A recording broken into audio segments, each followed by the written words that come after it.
All right, welcome back to Way of the Wrench, and on today's very special episode, I have a really good beginner's welding project for you. In fact, it's probably one of the best ones out there, bar none.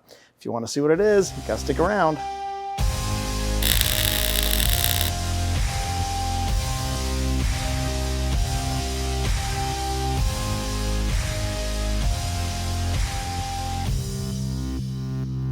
Now, when you're learning how to weld, one of the best things you can do is just get some welding time in. Get that time, get that experience, and start doing some kind of troubleshooting and critiquing of your welds as you go. And weld examples is a really great way of doing that. Try to improve every single time you do a weld sample, but some of you are going to be jumping at the guns to start making a project. And when your welds are still not there, sometimes those projects can look a little junky. So today's project is a wicked awesome beginner's project where even if your weld beads are coming out like garbage, you're going to have a really good product at the end of the day. And it's going to have a lot of welding time on here. So you're going to be laying bead after bead after bead. That'll let you kind of diagnose and try to get better as you go as well. So what we're going to do today is the Welded Stump project. Now, these Welded Stump paperweight projects are an amazing thing. You just put them on your desk, and anytime somebody walks into your room, they're going to be, oh, that's cool, what's that? Picking it up and checking out your welding. And it's one of these things that, like I said, even if it's not the greatest of welds, it will actually make it look more realistic. It'll look more real, like a black oak tree or a Douglas fir bark. And that's what kind of gives the appeal to the project. Now, one of the other things I really love about this project is you can use any kind of welding process you want. So pick one that you're trying to get better at. So today we're going to do mostly stick.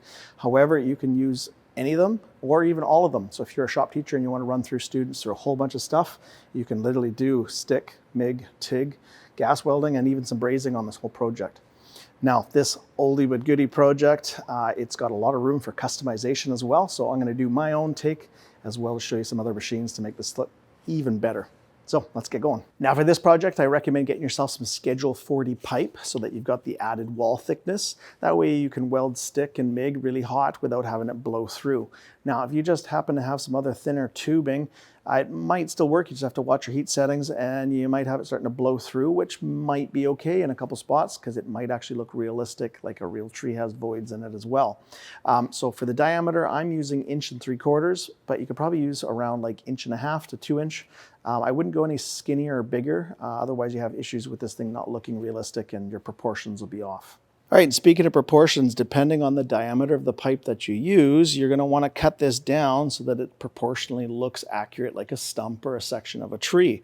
So if I end up cutting it maybe like 1 inch, 1.5 inches, it's not going to look like a stump, and it doesn't give me a lot of room to practice my weld beads. And if we're going like 5 or 6 inches long, it does not look like a stump anymore. It's way too long. So we're probably around somewhere around 3 inches looks pretty good for me. So in your shop, depending on what you have, go ahead and cut that down. Hacksaw, bandsaw, torch, lasers, teeth, make it happen. Bam! Okay, we need to make a cap on the one end, and so we're going to need some material. You could use some 1/8 inch thick flat bar, or if you've got plate steel, you could use 3/16 or up to even 1/4 inch plate steel. I wouldn't go anything less than 16, maybe even 14 gauge sheet metal, otherwise it's just going to be too thin. And then whatever you have in your shop, use that to cut it out. So you could literally do this with a zip disc on a grinder, or if you've got a plasma cutter, that would make pretty quick work of this. And if it's something a little thicker, maybe an oxyacetylene cutting torch would be more appropriate. And if you're not sure how to use that stuff, there's some great videos. Check out my How to Become a Welder playlist for those.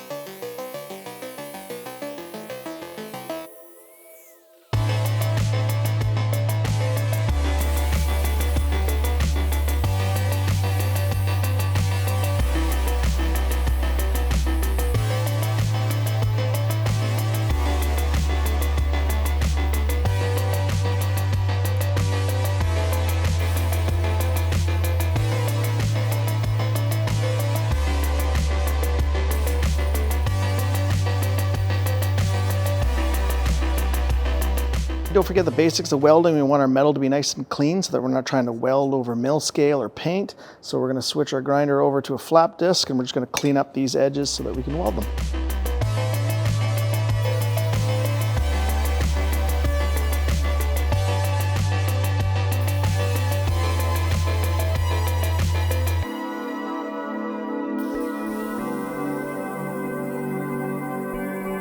Now, I've taught this so many times that I think I'm going to add something new to the mix. Why not cut a little piece, maybe like 3/4 inch long, of 5/16 round bar, and then we can kind of drill a hole at an angle and kind of simulate kind of a branch that's been cut off this stump. I think that'll look pretty cool.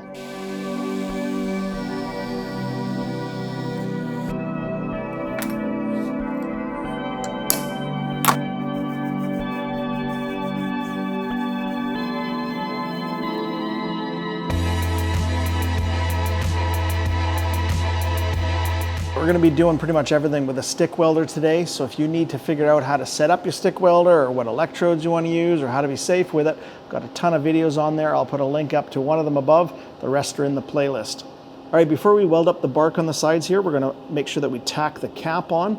You can just hold it down and give it 2 little tacks on opposite sides. The rest is going to get covered when you do the welding on the side.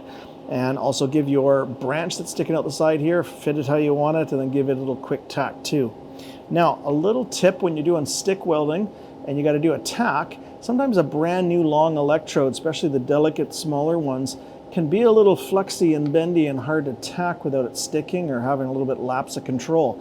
So a nice little trick is, especially when you're just tacking, so you can kind of grab it like you would a welding electrode, and then you got a lot more control, and you can come in here and just give it a quick little tack and get what you need done.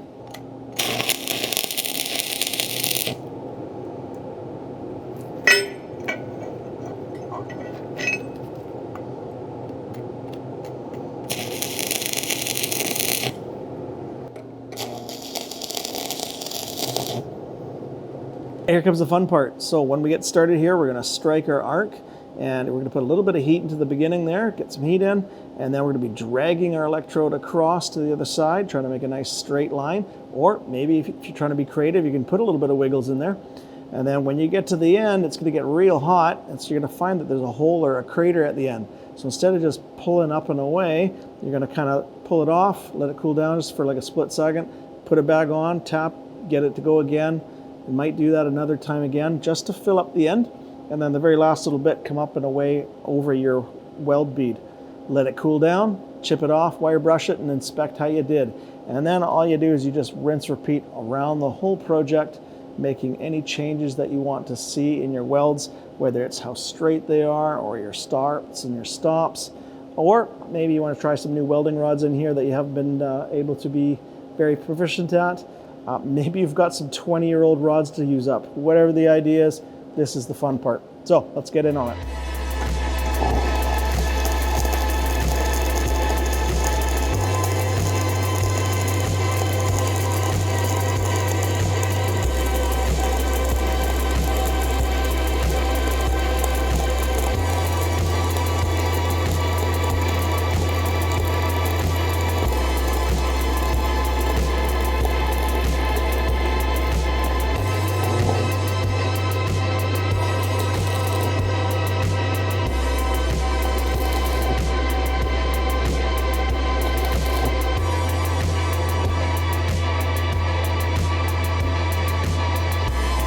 All right, remember not to chip off that slag until it's completely cooled out. Otherwise, it can tend to mush up and it's harder to get off.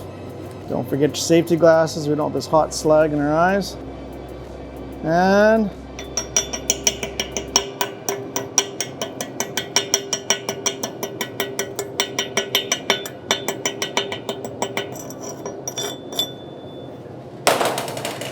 so every pass, you're going to be chipping and wire brush and clean.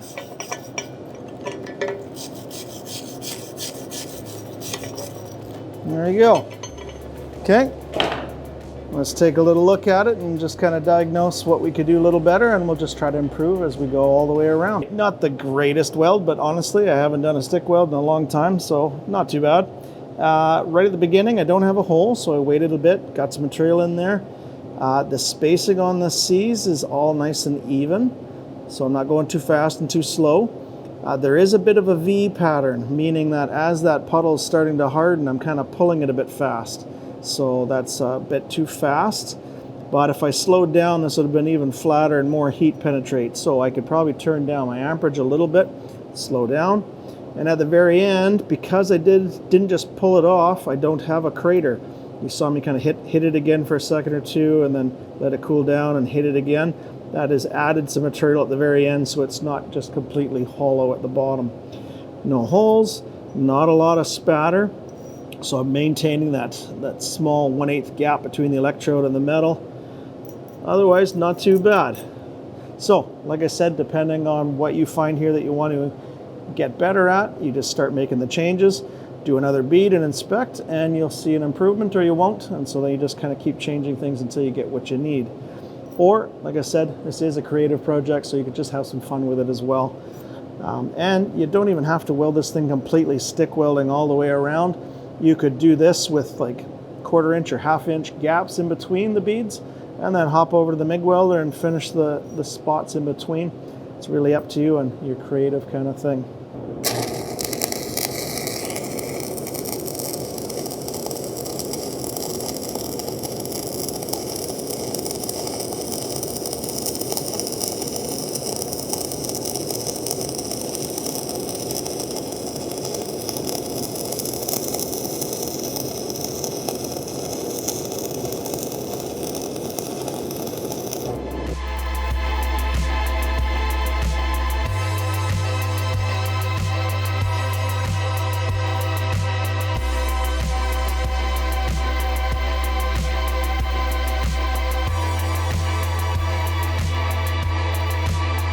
So we got a couple beads in here, and now you can start to see that kind of rough bark texture showing up on the outside of the stump.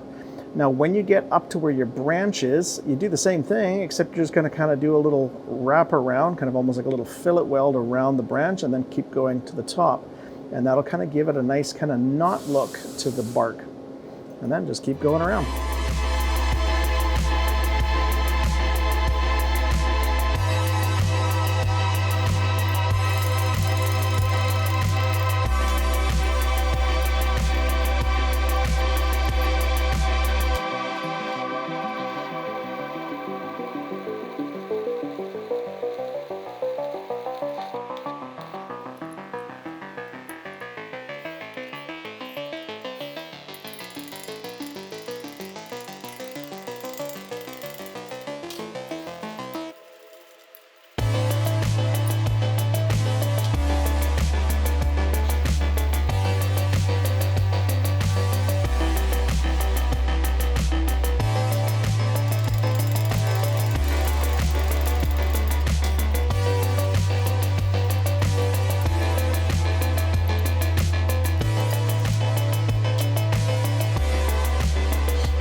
Awesome, look at that. Looks just like the bark of a real tree, complete with a sticking out branch. Awesome. All right, let me show you what's next. Now that you've pumped a ton of heat into this project, let it cool down. Resist the urge to just quench this in water, because when you do that, you run the risk of making your welds really, really hard. And if you're doing any kind of machining operations next, it can be sometimes impossible. So just let it cool down naturally. Now, if you don't have a lathe, the next step is grab some soft jaws, put it in a vise, and either use a flap disc on a grinder, or you can use like a 2-inch sanding disc on an air tool, and you're going to clean the top surface nice and clean. You can even polish it right up. And while you're at it, do the bottom so this sits nice and flat. Now, if you have a lathe, we can do something even cooler, so let me show you that. So this is a lathe, and in order for me to show you how to sharpen your high-speed steel cutter, how to center the cutter for your material, how to figure out the correct spindle speed on here, it would be a very, very long video. However, if this is something that you'd like to see for the channel, I do want to make a how to become a machinist series in the future and a playlist of videos for you guys. So if you'd like to see that, please put it down in the comment section below, and if I get enough of you there, I'll start up that series as well. And a little kind of hint, I'm actually a tool and die machinist by trade, so I have all that knowledge to share with you, and I'd love to do it. So if that interests you, put it down in the comment below. But for the purposes of this video and getting you excited about possibly learning more about the lathe is a machine that can shape cylindrical objects. So you put your material into the chuck and you tighten it into the chuck with this chuck key.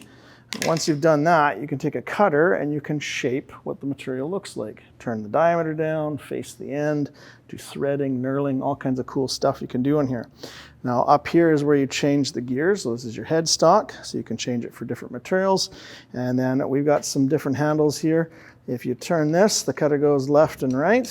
If you turn this, the cutter goes in and out. And then down here we have mechanisms for turning the feed on and off, and which one of these will automatically feed so that you can have a very nice surface finish. So like I said, there'll be way more on this in the coming future. Just put down a comment below that you would like to see that series started. And especially look for a video on how to be safe on this lathe before you attempt anything on your own. For today's video, I'm just going to tell you what I've done. So I've already sharpened up my high-speed tool bit.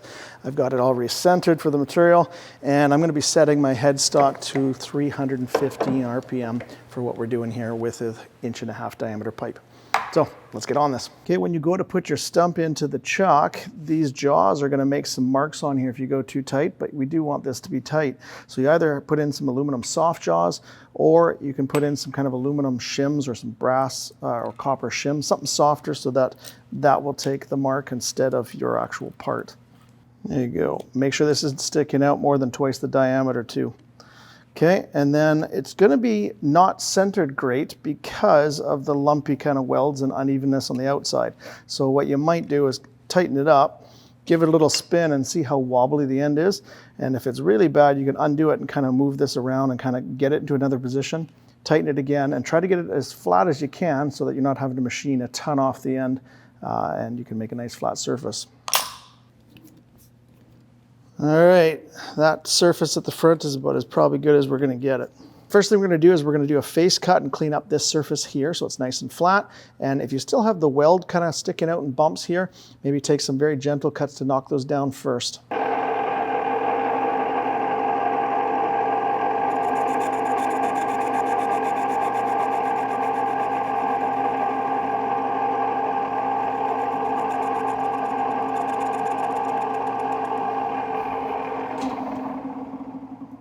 All right, taking a look at it, you can see there is no little tit in the middle there, so that is completely centered. And wherever it's nice and machined is where it's cut, and where it's still the other surface still needs to go. So that gives you a hint on what you have to go still. The other trick you could do is you could cover this Sharpie first to see where you have to still go.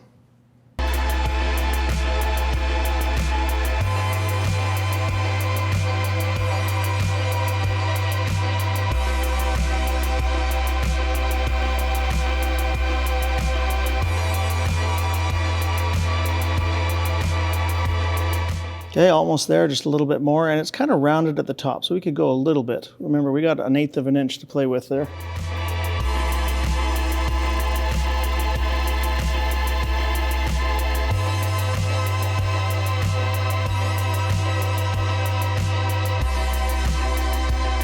All right, that surface looks great. Now we get to do something even cooler. So we're going to turn this cutter so that the point is sticking straight at the face. And then we're going to do some rings. So all you're going to do is put it in a little bit, deep as you want, really, just enough to make an image of it, and then move it out maybe 1 millimeter, do it again, and then you just keep repeating that and try to make it as even as possible. And when you're done, you'll see all the rings of the trees.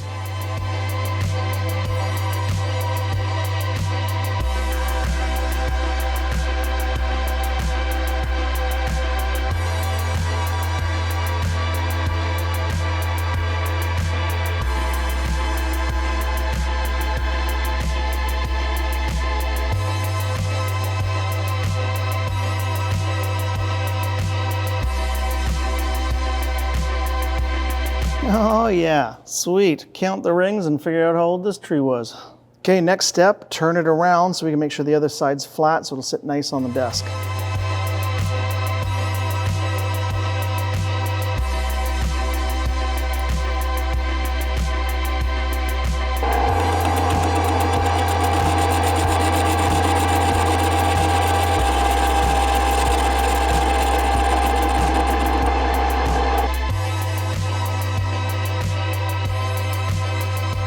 Okay, just a touch more to go, and this is a perfect opportunity to shorten it up if you think the proportions are a little off.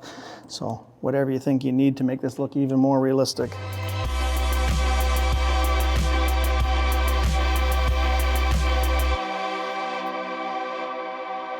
You know, there's something else that we could add to this to really make it pop. An axe! So let's make one. All right, so for the axe head, I've got some flat bar that is 1 inch wide by 1/8 thick, and you're probably only gonna need like 1 inch of it. And then for the handle, I have some 3/16 round bar, and we're probably gonna make that, you know, probably about 3 inches or so.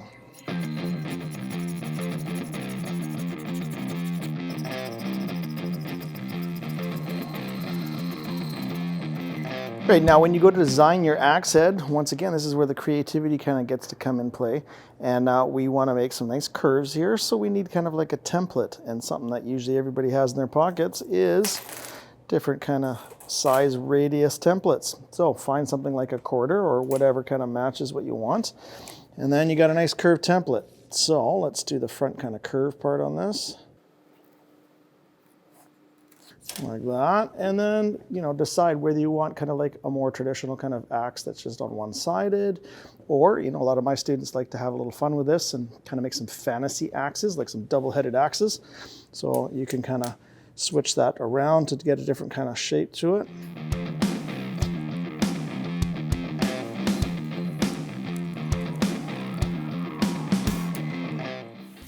Oh, that looks hideous. So something along that lines is just a quick one. You could wipe it off and make it look exactly how you want it. And then take your handle and kind of imagine where that's going to go. And does that look actually proportional okay? And does it look okay if it was sticking out of your stump? And I think that looks pretty good. Gives it a nice little medieval fantasy look. So let's cut this up. I wasn't happy with my first version, so I went around trying to find some other different radiuses, and I think something a little bigger. So I went around the shop and I found some really oversized sockets, but just look around your shop for round things that are a little bigger and do a second version. And I think I like that a lot better. You can imagine that looking pretty sweet like that. And honestly, I think for this video, I think I'm gonna do kind of just a single traditional axe. And I'm using the handle like that, so you can see that that's what it would look like.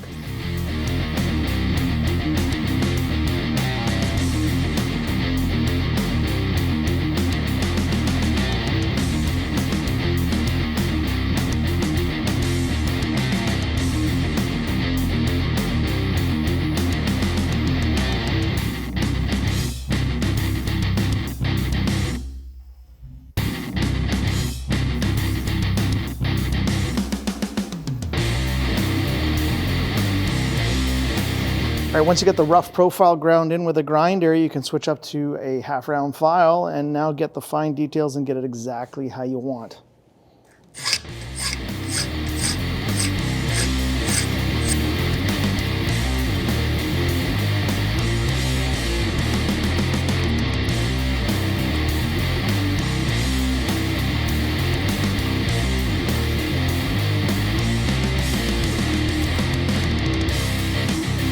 Once you get the shape of your axe head, you're going to want to do the kind of angle or like the chisel point on the cutting edge. So what I would recommend is Sharpie this up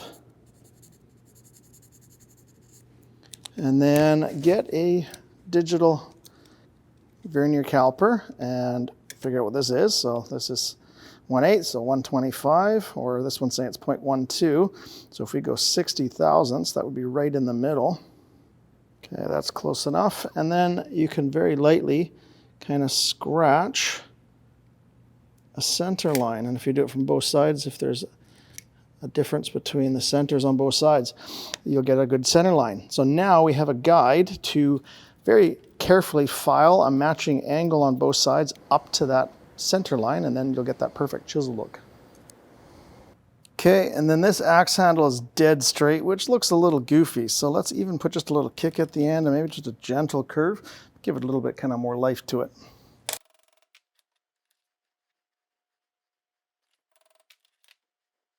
Okay, you can weld that axe head to the handle with whatever means you have, but for my students, I like to get them to mix up and do other things. So I'm going to gas weld that together, and then sometimes I even get them to gas weld or braze the actual axe head into the stump, which I'll show you later.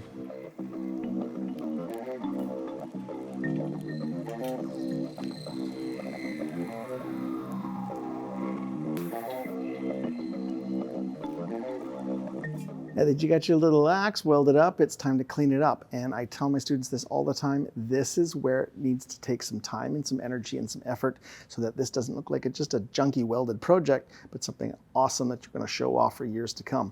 So clean up all the welds, get some filing in there, get some emery cloth, go through the grits, and make this thing absolutely beautiful. All right, the very last thing we got to do is we got to put this axe into the stump. Now, if you think about it, when people leave their axes or their hatchets, when they're done, they kind of just go thwack and leave it into the stump and walk away. So that's what we're going to kind of simulate the look of. Now, there's a whole bunch of different ways of doing this. You could drill a little hole all the way through the top and then place this where you want and tack it from underneath. That looks pretty slick. Or what I kind of like, and I get the kids to cut kind of a chisel kind of slot out with a hacksaw, just at a slight angle to kind of match with the axe. And then you can sink it into the kind of corner of that, and then you can weld it on. All right, once you got that cut out, you can set up the axe exactly how you like it and kind of hold it in place with some magnets. And then what I get my students to do is do a very light braze just to cut it together. We're not going to braze in the whole thing. And sometimes the kids say, yeah, I don't want to braze it, it looks sucky. Well, I tell them that that brass kind of looks like some sap coming out of the stump, and then they kind of get on board.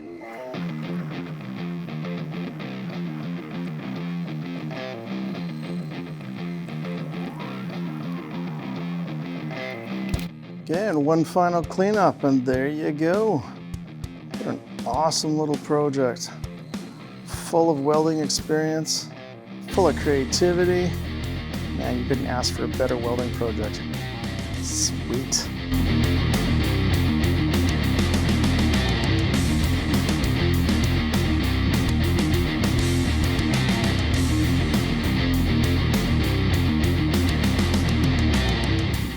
It's a wrap in another video for the How to Become a Welder series that is proudly sponsored by the CWB Welding Group. So if I was able to get you excited about welding and you're thinking about it as a career, why don't you check out the link below and find out what they can do for you. If you haven't already, why don't you join us on Instagram?